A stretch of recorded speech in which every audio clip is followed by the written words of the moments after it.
The father-son relationship can be complex. Fathers and sons with widely different interests coming together can find it hard to relate one to another. The enemy is even trying to further the gap in this generation between this generation and the previous one.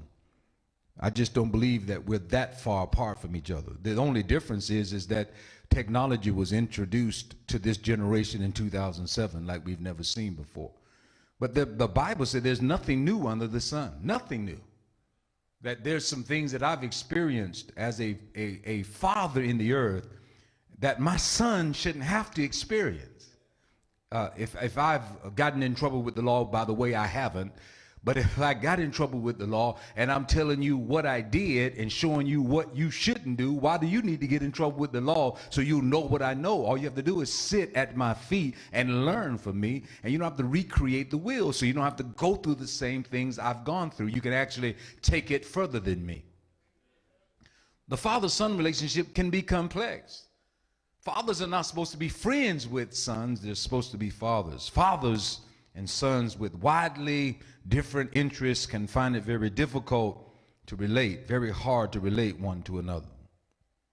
Sometimes dads and sons feel competitive against one another.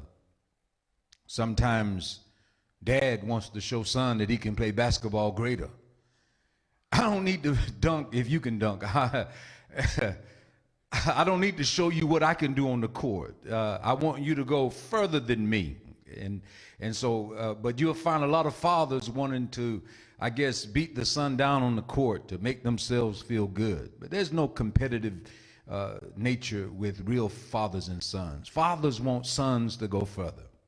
Even Jesus, the first of many brothers, his father, our father, said, the works that Jesus does, you will do in greater works. He's not intimidated by the greater works that you do.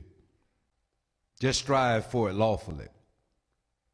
Sometimes their male tendencies is not communicated or communicated right. The feelings that we have. Sometimes sons are so agitated or full of testosterone, they speak harshly to their fathers, or they get tired of the instruction. If you got a good father, you need to learn how to submit to that. It doesn't happen everywhere. If we had real good fathers, I wouldn't have to preach this message.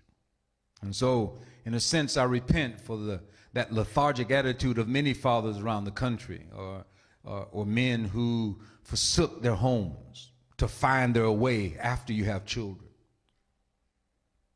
And sometimes male tendencies to not communicate feelings are compounded, as both want a better father-son relationship, but sometimes it's hard for men to communicate their feelings.